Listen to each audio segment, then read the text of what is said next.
Assalamualaikum warahmatullahi wabarakatuh. Perkenalkan, nama saya Muhammad Fadli Nugroho dengan NIM D10111201033. Saat ini saya akan memaparkan proposal tugas akhir saya yang berjudul Evaluasi Tingkat Keselamatan Lalu Lintas untuk Menurunkan Potensi Terjadinya Kecelakaan. Studi kasus Jalan Khatulistiwa Pontianak. Adapun pokok pembahasan yang akan saya paparkan, yang pertama adalah latar belakang, yang kedua tinjauan pustaka, yang ketiga adalah metodologi penelitian.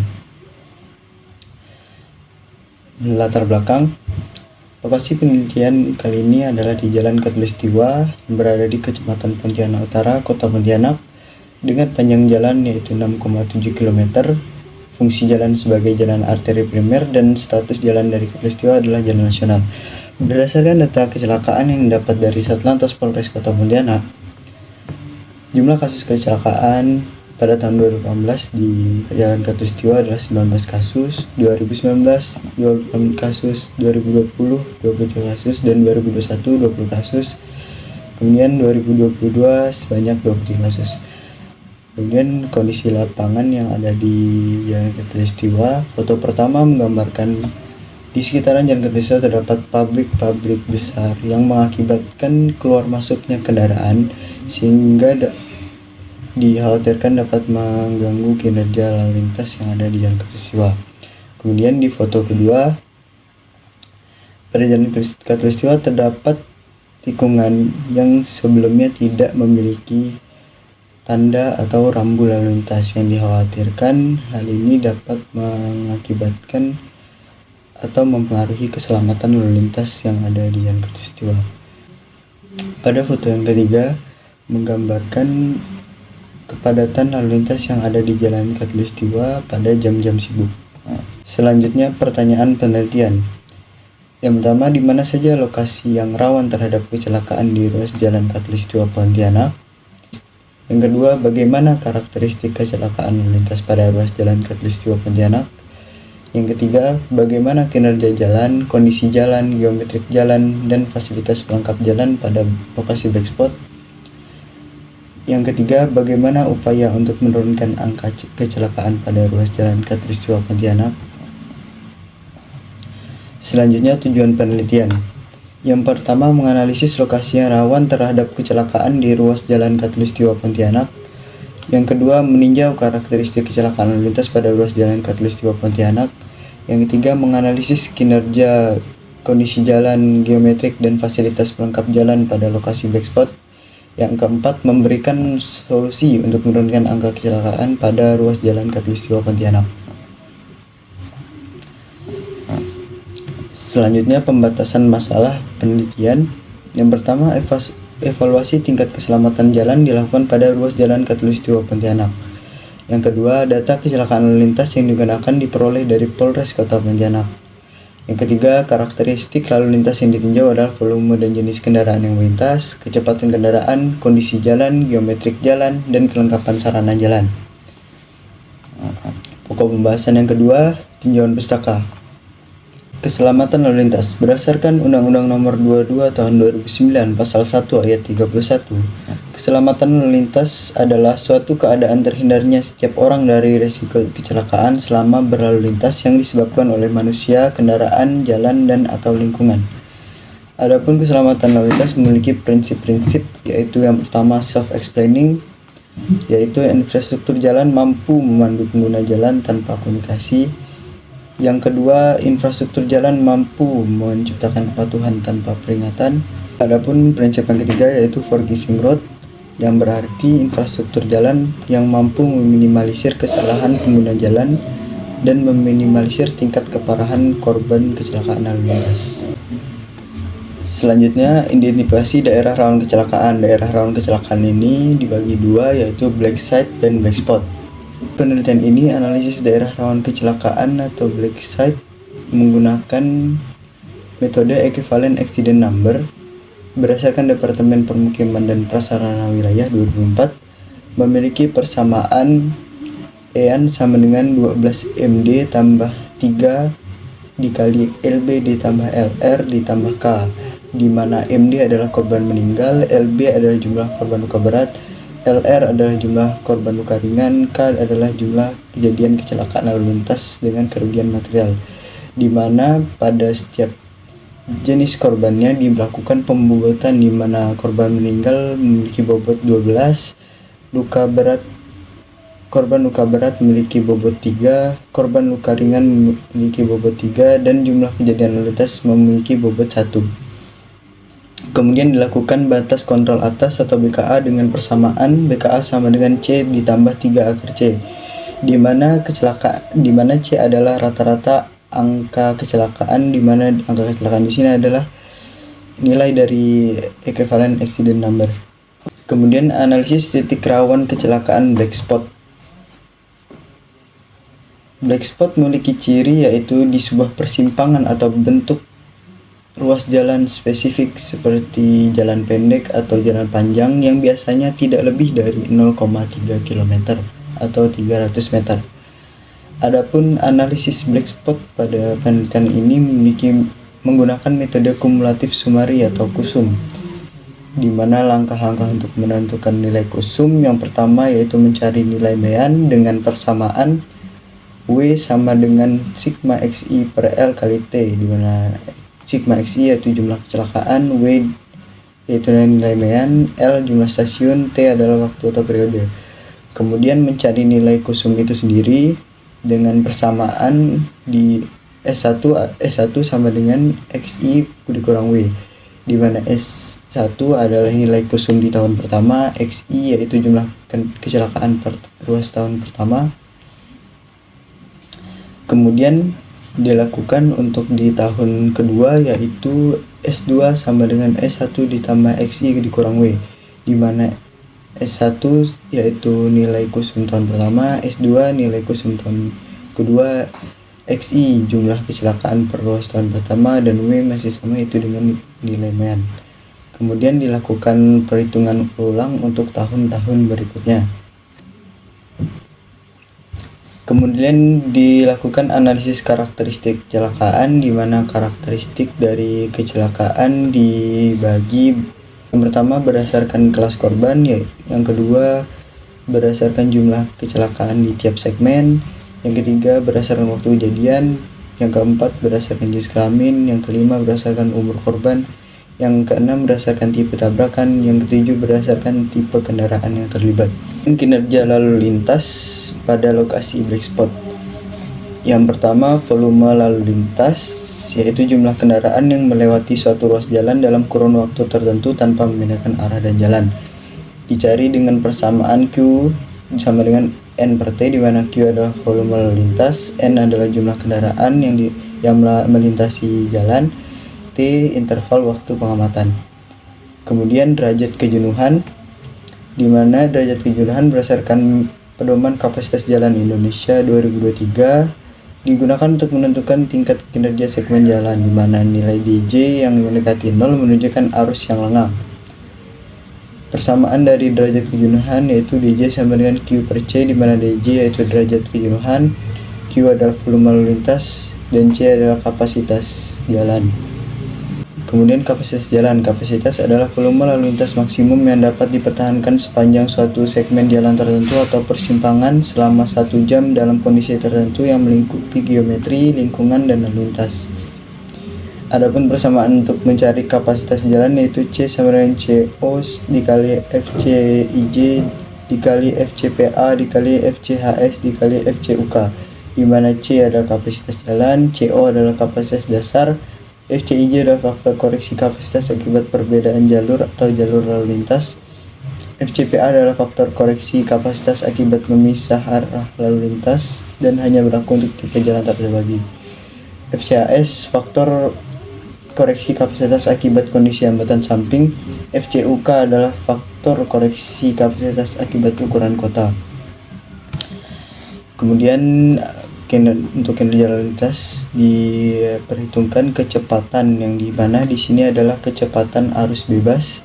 Kecepatan yang dimaksud adalah kecepatan mobil penumpang saat terjadi kondisi bebas hambatan pada ruas jalan. Kecepatan arus bebas digunakan untuk menetapkan kinerja suatu jalan, di mana persamaan dari kecepatan arus bebas yaitu VB sama dengan VB ditambah VBL, dikali FVBHS dikali FVBUK, di mana FVBD adalah kecepatan arus bebas dasar, VBL penyesuaian untuk lebar jalur efektif terfaktor, FVBHS penyesuaian untuk kondisi hambatan samping terfaktor, FVBUK penyesuaian untuk ukuran kota terfaktor. Kemudian ditinjau kondisi jalan. Kategori kondisi jalan yaitu yang pertama keadaan baik. Jalan dikatakan baik ketika ruas jalan yang mulus dan sangat mantap untuk dilalui. Yang kedua keadaan sedang, yaitu keadaan permukaan suatu ruas perkerasan jalan yang mulus namun ada sedikit gelombang tapi tidak ada lubang. Yang ketiga adalah jalan rusak ringan, yaitu pada perkerasan terdapat rusak pada permukaan aspal yang kemudian dilakukan penambahan lubang pada jalan tersebut. Yang keempat adalah jalan rusak berat, di mana pada perkerasan telah banyak rusak, lubang, gelombang, retak, dan hingga mencapai lapisan pondasi jalan.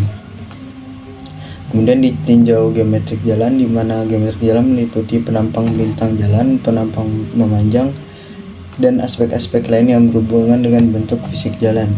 Sarana perangkat lalu lintas yang pertama ada rambu lalu lintas, yaitu tanda yang mengandung pesan-pesan tertentu ditunjukkan dengan kata dan simbol untuk memberi peringatan, larangan, dan petunjuk.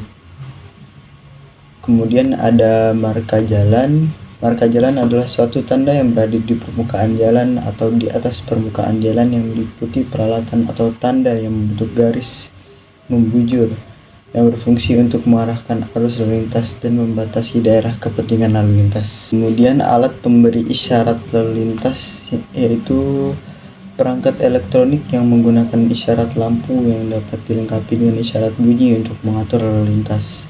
Kemudian ada alat penerangan jalan, yaitu alat untuk memberi penerangan pada jalan lalu lintas. Kemudian alat pengendali dan pengaman pengguna jalan yang digunakan untuk pengendalian atau pembatasan terhadap kecepatan dan ukuran kendaraan pada ruas-ruas jalan. Pada contoh yaitu polisi tidur yang digunakan untuk mengatur kecepatan atau mengurangi kecepatan pada kendaraan yang melaju di jalan.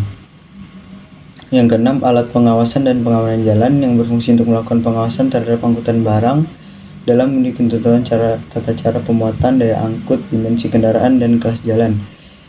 Pada gambar yang dicontohkan adalah alat timbangan kendaraan.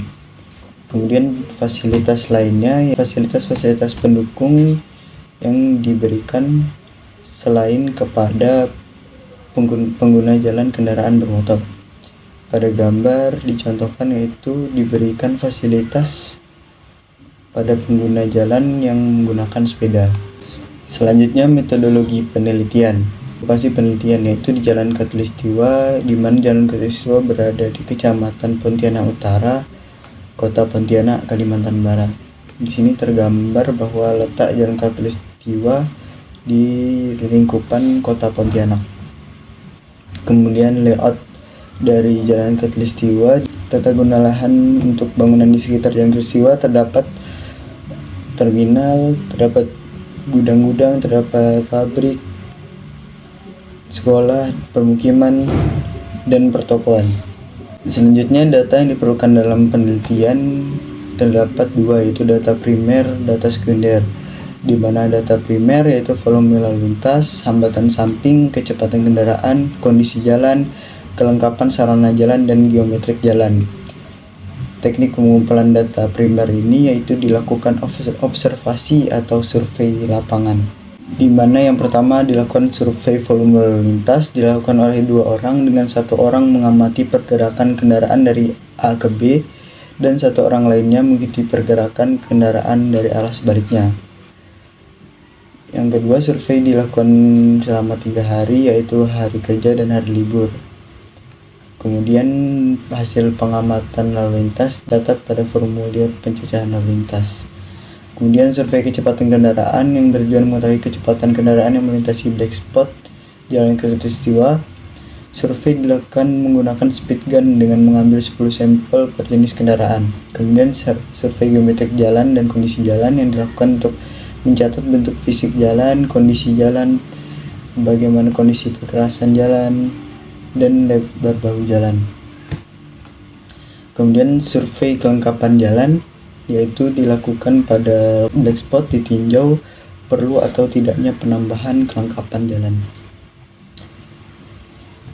Data yang kedua adalah data sekunder, yaitu data kecelakaan di ruas jalan Katulistiwa, di mana didapatkan dari Satlantas Polres Kota Pontianak.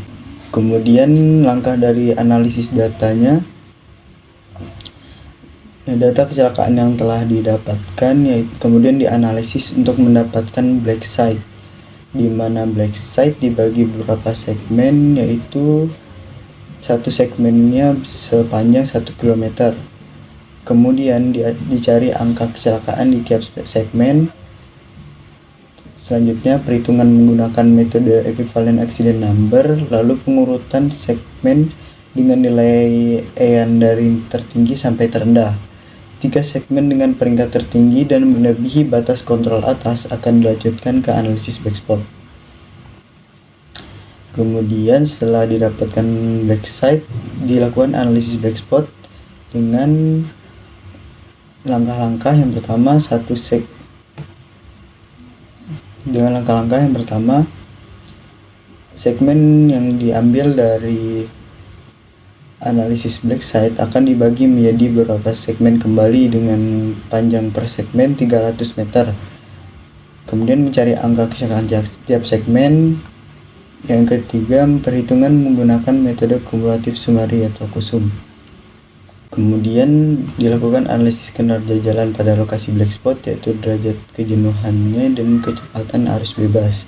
Kemudian kondisi jalan, geometrik jalan, dan sarana pendukung jalan pada lokasi black spot. Ada alat-alat survei yang akan digunakan, yaitu pertama form survei lalu lintas, kemudian alat tulis, hand counter, meter anemometer, kamera, GPS, dan speed guide. Kemudian terdapat alur penelitian, di mana dimulai dari studi literatur, yaitu bersumber dari buku-buku, peraturan-peraturan pemerintah, undang-undang, dan pedoman, yang pada kali ini digunakan pedoman kapasitas jalan di Indonesia. Selanjutnya pengumpulan data sekunder, yaitu data kecelakaan lalu lintas di Kota Pontianak, khususnya di ruas jalan Katulistiwa. Kemudian dilakukan klasifikasi data yang untuk dilakukan analisis daerah rawan kecelakaan dan analisis karakteristik kecelakaan. Analisis daerah rawan kecelakaan yang pertama yaitu black site menggunakan metode equivalent accident number. Kemudian black spot digunakan metode kumulatif summary. Setelah itu didapat daerah rawan kecelakaan, dilakukan pengumpulan data primer, yaitu volume lalu lintas, kondisi jalan, kelengkapan jalan, kecepatan kendaraan, dan geometrik jalan. Kemudian dilakukan hasil dan pembahasan. Kemudian didapatkan rekomendasi untuk mengurangi angka kecelakaan, kesimpulan dan saran, dan selesai. Selanjutnya daftar pustaka dari proposal tugas akhir saya. Sekian pemaparan dari proposal tugas akhir saya, kurang lebihnya mohon dimaafkan. Assalamualaikum warahmatullahi wabarakatuh.